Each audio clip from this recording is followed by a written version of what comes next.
Public TV, आपकी आवाज।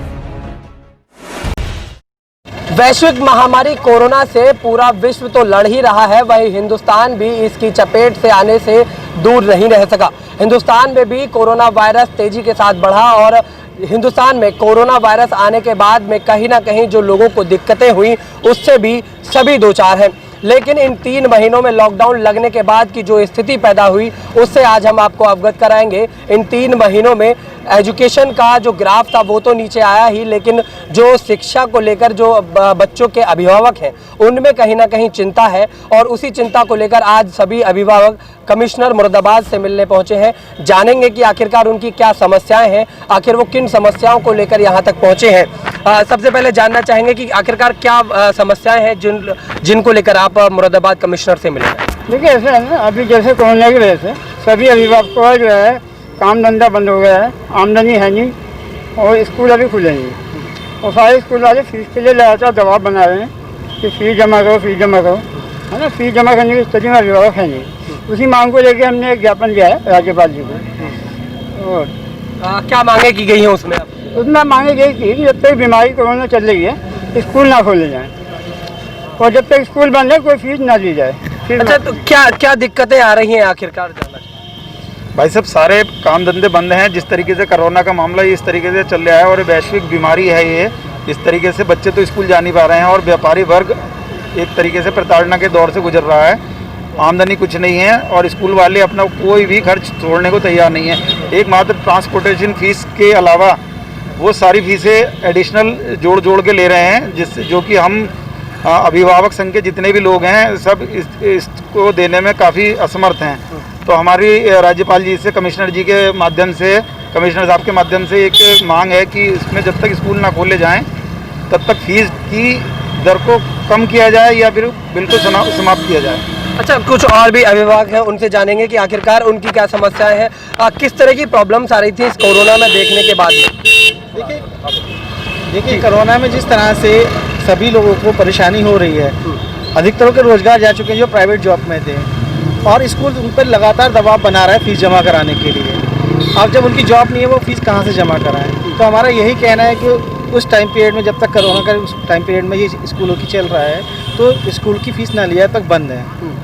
क्या कह रहे हैं अभी जो उनसे टीचर से या स्कूल स्टाफ से बात की गई है तो उनका क्या कहना है? स्कूल स्टाफ का, स्कूल वालों को तो कहना उन्हें फ़ीस चाहिए, उन्हें फ़ीस जमा करनी पूरी करवा रहे हैं, जबकि उसके अंदर कुछ ऐसे चीज़ें हैं जो नहीं होनी चाहिए थी, जैसे लैब है, ट्रांसपोर्टेशन है, तो वो उसका भी उसमें जोड़ रहे हैं, जबकि बच्चे उसमें पढ़ने नहीं जा रहा है इस समय, ना उनकी बिल्डिंग को यूज़ कर रहा है, मगर उनकी फिर भी फीस पूरी है।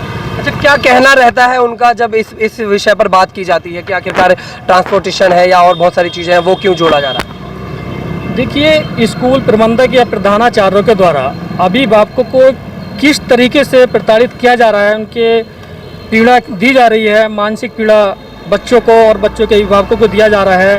वो सिर्फ एक ही शब्द कहते हैं, हमने ट्रांसपोर्ट फीस नहीं ले रहा है, उसके अलावा सारी फीसों को जोड़ रहे हैं। बोले पानी का है, बिजली का है, कंप्यूटर का है, लैब का है। आप बताइए, मार्च से बंद है स्कूल, कौन सी लैब चालू हुई है, कौन सा कंप्यूटर उनका चला है? ऐसी तमाम चीज़ों के पैसे फीस के माध्यम में जोड़ करके मांगे जा रहे हैं, जिसके कोरोना के चलते कारण अभिभावक, गरीब, असहाय लोगों की कमर टूट चुकी है, मध्यम वर्ग तक के लोगों की कमर टूट चुकी है।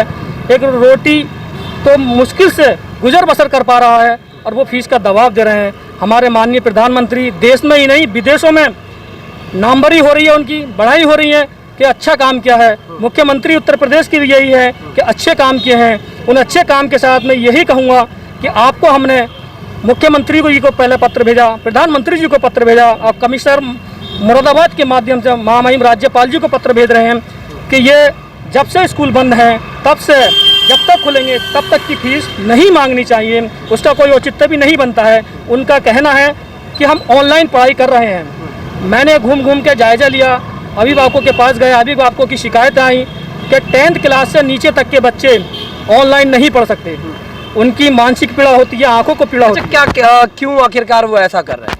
वो उनका एक ऑनलाइन पढ़ाई दिखावा करके वो आपसे फीस वसूलना चाहते हैं। उसका है एक बिजनेस पॉइंट है इनका, जो बिजनेस पॉइंट बना दिया गया है कि लाखों करोड़ों का हिसाब साल का बैठता है उनका।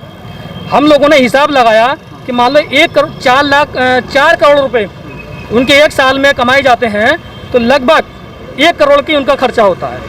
इस प्रकार से उन्हें लगता है कि हमारी जो कमाई है, जो हमारा बिजनेस है, वो बंद हो रहा है 3-4 महीने के लिए, तो उनको एक दर्द सा लग रहा है, एक ठेस पहुंच रही है। अच्छा, जानेंगे आपसे कि किन परिस्थितियों से अभिभावक समझ सकते हैं। जिस तरह इनकम नहीं हो रही है तो परिवार को पालना, परिवार के साथ साथ बच्चों की फीस देना, इन कठिन परिस्थितियों में गार्जियंस तैयार हैं। बावजूद जब बच्चा नहीं पढ़ रहा है तो कम से कम उसको सहूलियत तो मिलनी चाहिए, पेरेंट्स को कुछ तो छूट मिलनी चाहिए। जब हम शासन के साथ हैं, हर चीज़ को लेकर चल रहे हैं, तो पेरेंट्स को कहीं ना कहीं रिलैक्सेशन मिलना ही चाहिए। तो ये है अब वो अभिभावक जिनकी कहीं ना कहीं जो इस कोरोना की वजह से प्रताड़ित हुए थे। देखना होगा कि महामहिम राज्यपाल को जो ज्ञापन भेजा गया है उसके बाद में कितना अहम निर्णय लिया जाता है और अभिभावकों को कितनी सहूलियत मिल पाती है, ये आने वाला वक्त बताएगा। अपने सहयोगी के साथ मैं Ankit Chauhan, public TV India, Moradabad. Public TV आपकी आवाज़।